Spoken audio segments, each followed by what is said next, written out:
Subscribe to my channel for mental, physical, spiritual and social development. यदि कोई आदमी निष्पक्ष और निरपेक्ष तरीके से तथ्य हासिल करने में अपने समय का उपयोग करे तो उसकी चिंताएं उस ज्ञान के प्रकाश में भाप की तरह उड़ जाएंगी।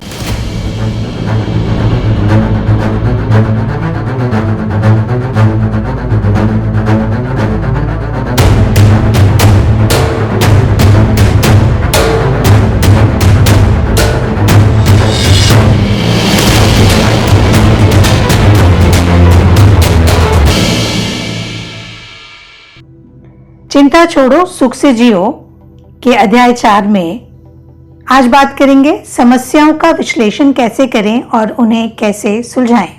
अध्याय 2 में आपने विलिस एच कैरियर का जादुई फॉर्मूला समझा था। आइए आज इससे आगे की बात करते हैं। अलग अलग तरह की चिंताओं का समाधान करने के लिए समस्या का विश्लेषण करने के 3 मूलभूत कदम सीखने होंगे। ये 3 कदम हैं। पहला, तथ्य इकट्ठे कीजिए। दूसरा, तथ्यों का विश्लेषण कीजिए। तीसरा, निर्णय पर पहुंचिए और फिर निर्णय के हिसाब से काम कीजिए। हम में से ज्यादातर लोग क्या करते हैं? हम तथ्यों से कोई सरोकार ही नहीं रखते, और यदि तथ्यों से कोई सरोकार रखते भी हैं तो हम उन्हीं तथ्यों को खोजते हैं जो उस पक्ष को प्रबल करते हों जिसे हमने पहले से सोच रखा है। बाकी सभी तथ्यों को हम नज़रअंदाज कर देते हैं। हम केवल वही तथ्य चाहते हैं जो हमारे कामों को सही ठहराते हों, ऐसे तथ्य जो हमारी इच्छाओं के ढांचे में आसानी से समा जाते हों और हमारे पूर्वाग्रहों को औचित्यपूर्ण ठहराते हों। इसके उलट हमें तथ्यों को निष्पक्ष, निरपेक्ष ढंग से इकट्ठा करना होगा। यह आसान नहीं होता, क्योंकि जब हम चिंतित होते हैं तो हमारी भावनाएं उफान पर होती हैं। निष्पक्ष और निरपेक्ष तरीके से तथ्य इकट्ठा करने के लिए हमें समस्याओं को थोड़ा अलग नजरिए से देखना होगा। आप ये कर सकते हैं कि तथ्य इकट्ठा करते समय कल्पना करें कि आप यह जानकारी खुद के लिए नहीं बल्कि किसी दूसरे आदमी के लिए इकट्ठा कर रहे हैं। इससे आप ज्यादा भावहीन और निष्पक्ष ढंग से जानकारी इकट्ठा कर पाएंगे। आप यह भी कर सकते हैं कि जिस समस्या को लेकर आप चिंतित हैं उसके बारे में तथ्य इकट्ठा करते समय आप कल्पना करें जैसे आप एक वकील हैं और विपक्ष की तरफ से मुकदमा लड़ने की तैयारी कर रहे हैं। दूसरे शब्दों में, अपने खिलाफ सारे तथ्य इकट्ठे करें। वे सारे तथ्य जो आपकी इच्छा के खिलाफ हैं, वे सारे तथ्य जिनका सामना करना आपको पसंद नहीं। फिर दोनों पहलुओं को लिख लीजिए, आपका पक्ष भी और आपके विरोधी का पक्ष भी, और आप पाएंगे कि सच्चाई इन दोनों के बीच में ही कहीं होती है। आइए इस बात को समझने के लिए हम गैलन लिचफील्ड का उदाहरण लेते हैं। गैलन लिचफील्ड जो सफल अमेरिकी बिजनेसमैन हैं, 1942 में जब वे चीन में थे तब जापानी सेना शंघाई में घुस आई थी।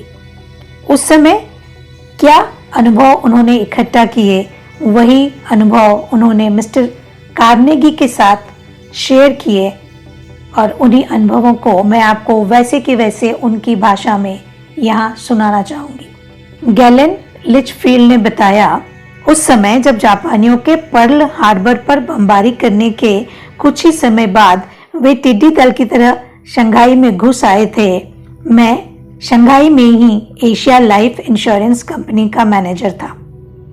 उन्होंने मेरी कंपनी में एक आर्मी लिक्विडेटर भेजा जो दरअसल एक एडमिरल था। उन्होंने मुझे आदेश दिया कि मैं अपनी संपत्तियों का हिसाब तैयार करने में इस आदमी की मदद करूं। मेरे पास इस मामले में कोई विकल्प नहीं था, या तो मैं उसकी मदद करूं या फिर निश्चित मौत। जो मुझसे कहा गया था मैं मन मारकर करता रहा, परंतु मैंने एडमिरल को जो सूची दी उसमें $7,75,000 की सिक्योरिटीज का ब्यौरा दिया ही नहीं।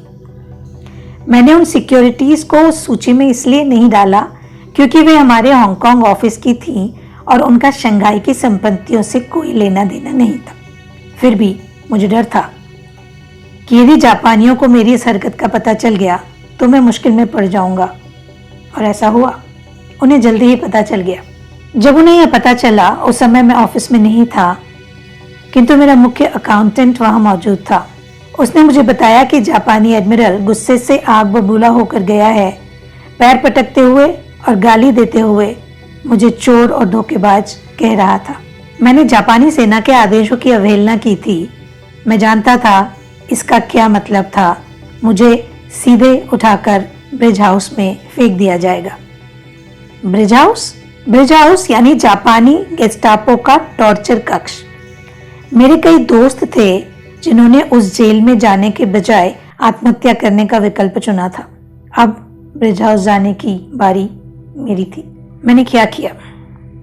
मैंने रविवार दोपहर को यह समाचार सुना। मुझे लगता है कि मुझे आतंकित हो जाना चाहिए था, और मैं आतंकित हुआ होता यदि मेरे पास अपनी समस्याओं को सुलझाने की एक निश्चित तकनीक नहीं होती। कई सालों से मेरी आदत है कि जब भी मैं चिंतित होता हूँ, मैं अपने टाइपराइटर के पास जाता हूँ और 2 सवाल लिख लेता हूँ, साथ में उनके जवाब भी लिखता हूँ। मैंने टाइपराइटर पर पहला सवाल लिखा, मैं किस बारे में चिंता कर रहा हूँ। जवाब लिखा, मुझे डर है कि कल सुबह मुझे ब्रिज हाउस में पटक दिया जाएगा। फिर मैंने दूसरा सवाल टाइप किया, मैं इस बारे में क्या कर सकता हूँ। इसके उत्तर में मैंने घंटों तक विचार किया और 4 विकल्पों को लिखा जो मैं कर सकता था, और हर विकल्प के संभावित परिणामों को भी लिखा। विकल्प 1, मैं जापानी एडमिरल के सामने अपनी बात स्पष्ट करने की कोशिश कर सकता हूँ, परंतु उसे अंग्रेजी नहीं आती। यदि मैंने किसी अनुवादक की मदद से उसे समझाने की कोशिश की तो इससे वह दोबारा भड़क सकता है। इसका मतलब होगा मौत, क्योंकि वह क्रूर है और बात करने की झंझट उठाने के बजाय वह मुझे उठाकर ब्रिज हाउस में फेंकवा सकता है। विकल्प 2, मैं भागने की कोशिश कर सकता हूँ, जो कि करीब करीब असंभव है। मुझ पर पूरी निगरानी रखी जा रही है। मुझे YMCA के अपने कमरे में अंदर आने और बाहर जाने के लिए भी हस्ताक्षर करने होते हैं। यदि मैं भागने की कोशिश करूंगा तो शायद पकड़ा जाऊंगा और फिर मुझे गोली मार दी जाएगी। विकल्प 3, मैं यह भी कर सकता हूं कि अपने कमरे में ही रहूं और दोबारा ऑफिस के आसपास फटकूं भी नहीं, किंतु मैं ऐसा करता हूं तो जापानी एडमिरल को शक हो जाएगा और शायद वह पकड़ने के लिए मुझे सिपाही भेज दे। स्पष्टीकरण का मौका दिए बिना मुझे ब्रिज हाउस में फेंकवाया जा सकता है या मार दिया जा सकता है। विकल्प 4, मैं सामान्य दिनों की तरह सोमवार की सुबह ऑफिस जा सकता हूं। अगर मैं ऐसा करता हूं तो इस बात की संभावना है कि जापानी एडमिरल इतना व्यस्त होगा कि उसे ख्याल ही नहीं आएगा कि मैंने क्या किया। यदि उसे यह ख्याल आ भी गया तो उसका गुस्सा कुछ तो ठंडा हो चुका होगा और हो सकता है वो मुझे परेशान नहीं करे। यदि ऐसा हुआ तो मैं ठीक ठाक रहूंगा, परंतु अगर वह मुझे परेशान करता भी है तो भी मेरे पास उसके सामने पूरी स्थिति स्पष्ट करने का एक अवसर तो होगा। इसीलिए आम दिनों की तरह सोमवार की सुबह ऑफिस जाना, इस तरह का व्यवहार करना जैसी कोई गड़बड़ न हुई हो, मुझे ब्रिज हाउस से बचने के अवसर देता है। जैसे ही मैंने यह सोचा, मुझे बहुत राहत मिली। जब मैं सोमवार की सुबह ऑफिस में घुसा तो जापानी एडमिरल वहां बैठा हुआ था। उसके मुंह में एक सिगरेट लटक रही थी। उसने हमेशा की तरह घूरकर मुझे देखा पर कहा कुछ नहीं। 6 हफ्ते बाद भगवान का शुक्र है कि वो टोक्यो लौट गया और मेरी चिंताएं खत्म हो गई। जैसे कि मैं आपको बता चुका हूँ कि रविवार की उस दोपहर को टाइपराइटर के सामने बैठकर मैंने अपनी जान बचा ली थी। जब मैंने उठाए जाने वाले सारे कदम और उनके संभावित परिणाम लिख लिए और इसके बाद शांति से एक निर्णय में पहुंचा तो मैंने सचमुच खुद को बचा लिया। अनुभव ने मेरे सामने बार बार सिद्ध किया है कि किसी फैसले पर पहुंचना बहुत महत्वपूर्ण होता है। किसी निश्चित उद्देश्य तक पहुंचने की असफलता और चिंता के भंवर में गोल गोल घूमना बंद करने की अयोग्यता के कारण ही लोग नर्वस ब्रेकडाउन का शिकार होते हैं और अपने जीवन को नरक बना लेते हैं। किसी की भी 50% चिंताएं तभी खत्म हो जाती हैं जब वह एक स्पष्ट और निश्चित निर्णय पर पहुंच जाता है, और बाकी की 40% आमतौर पर तब खत्म हो जाती हैं जब उस निर्णय के हिसाब से काम करना शुरू कर दिया जाता है।